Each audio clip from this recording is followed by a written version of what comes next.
Professores estaduais estão lutando contra a reforma da Previdência, reforma prevista e proposta pelo governo do estado de São Paulo. Vamos entender melhor, pode soltar.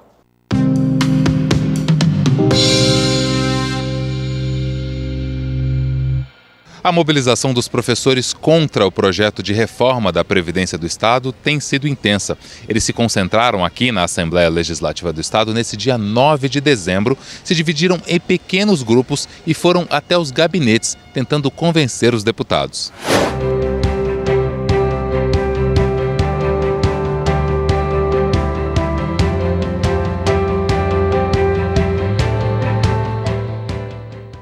Na terça-feira, dia 10 de dezembro, o CER, Conselho Estadual de Representantes, se reuniu aqui do lado de fora da Assembleia Legislativa do Estado.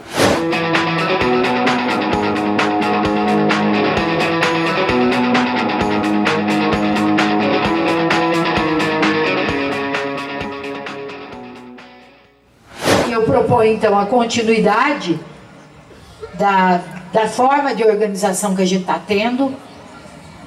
Eu acho que a APUESP, nós da diretoria, deveríamos sentar no dia de amanhã e pensar numa forma de organização que envolva outros setores. Aliás, o dia de ontem tinha muito de servidores públicos aqui também, para a gente aguentar essa batalha.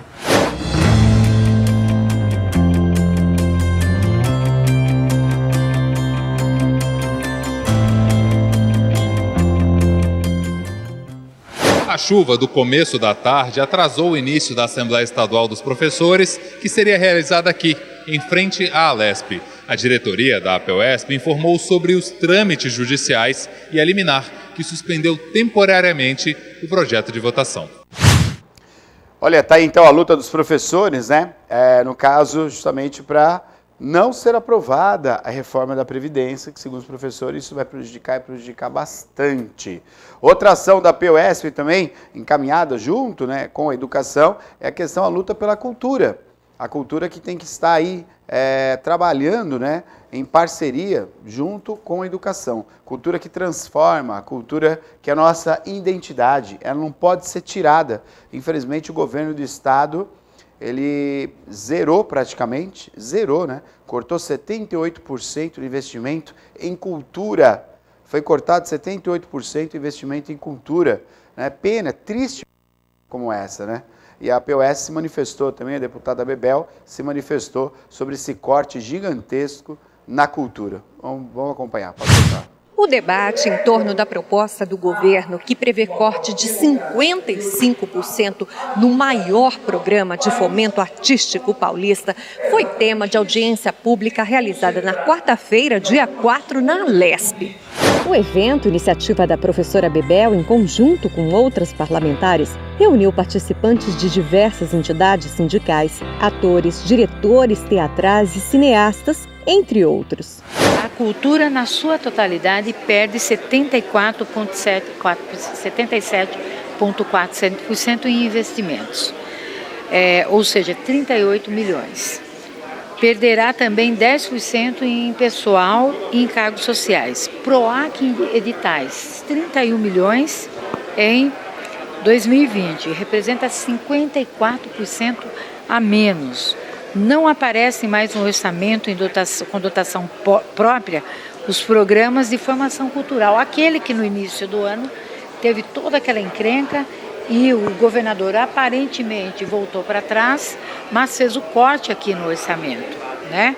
Projeto Gurias, oficinas culturais, Escola de Música Tom Jobim, Conservatório de Tatuí, as fábricas de cultura e São Paulo Escola de Teatro. É uma perda, porque quando nós tratamos a cultura, você não pode tratar a cultura como apêndice, como algo descolado, né, de um projeto de Estado e de sociedade. Não, a cultura está intrínseca a este projeto de Estado e sociedade, porque ela se vincula muito à identidade, né, à criação artística, né, ao estímulo e o fomento é necessário, né? Porque não adianta nada nós falarmos, por exemplo, em avanço educacional, mas não ter cultura junto, né? Ou ciência e tecnologia juntos. As coisas têm que caminhar juntas. Cultura e educação são duas áreas absolutamente integradas no sentido da formação do cidadão. Não existe educação sem cultura e vice-versa, porque não é só o letramento do saber ler e escrever, é o pensamento. E quem constrói o espírito crítico dentro da educação é a cultura. A ação, né, de salvar a cultura, essa que é a verdade, né? Salvar a cultura no estado de São Paulo, a POSP presente ali juntamente com a deputada Bebel. E olha, tem também a respeito, né, a matéria que vai entrar agora da POSP, a respeito sobre a relação dos professores, a relação do professor com os alunos. O respeito e, claro, né, juntamente com o respeito, também a admiração e estar presente, né, com os alunos e os professores. Uma relação que tem que ser novamente estabelecida a cada dia, a cada momento, para ficar cada vez mais firme, né, e valorizar o professor. Pode soltar. Como é construída a autoridade do professor em sala de aula? Ce que je constate, c'est qu'avant même de maîtriser un savoir, en l'occurrence la parfaite bibliothèque, vous êtes déjà en train de me dire que ça sert à rien. Commencez par le maîtriser et après vous pourrez remettre en cause le fait... As relações conflituosas e desgastantes entre os docentes e os alunos, retratadas no filme francês Entre os Muros da Escola, expõem essa complexa realidade. Olha, a questão da autoridade do professor, ela não é... A gente não pode confundir autoridade com autoritarismo, né? Um professor que se impõe como autoritário não é necessariamente um professor que tem autoridade. A palavra autoridade vem de Roma e vem da palavra autor, né? Então, isso significa que quem tem autoridade efetivamente é alguém que não está nem no campo da coerção, nem no campo da persuasão. De um certo modo, a autoridade é quando o adulto e o professor, nesse caso, se tornam ponto de referência. Então, eles se tornam alguém que tem ascendência efetiva sobre o aluno. Então, quando você tem autoridade, você não precisa ter maneiras autoritárias de lidar com o seu magistério, com a sua docência. A desigualdade de gênero também influencia a autoridade do educador. Isso existe até nas universidades. É uma coisa que precisa ser combatida, mas que também precisa ser observada, porque de fato, muitas vezes aparece o aluno que tem respeito pelos professores, pelo fato dos professores serem homens, e não tem respeito pelas professoras exclusivamente pelo fato delas serem mulheres. Eu diria que isso está inscrito na dinâmica que ainda é machista da nossa sociedade e contra a qual a gente tem que lutar para justamente estabelecer uma paridade na mesma profissão entre o mesmo ofício. Quando o professor ganha mal, está numa classe com 35 alunos em sala de aula, que não, sem condições efetivas de trabalho, esse professor vai ter mais dificuldade mesmo de estabelecer um plano de ensino que seja cativante.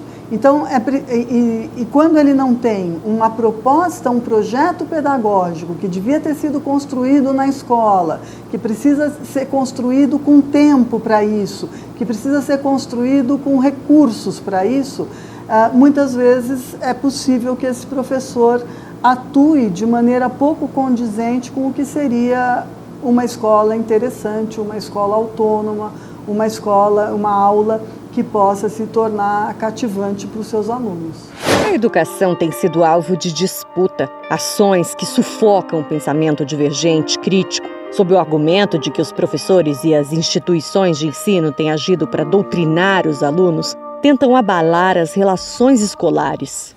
vigiar o professor em sala de aula, como tem sido proclamado pelos órgãos aí superiores, pelo Ministério, é uma proposta assustadora, não é? Porque nos recorda os tempos piores da ditadura.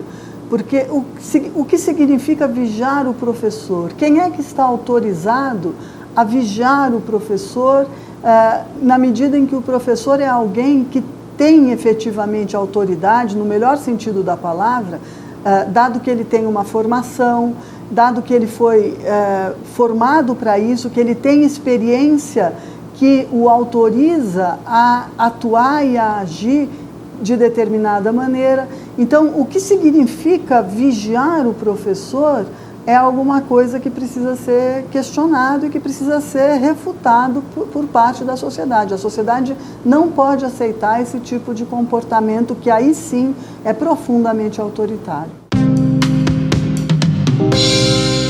A PUESP no programa Piracicaba agora está aí então, né? Matéria essencial, né? O respeito, né? Ter autoridade não é ser autoritário. Autoritário é ignorância, né? E não saber agir. Aí você tem que ser autoritário. E não funciona na educação, não funciona em lugar nenhum.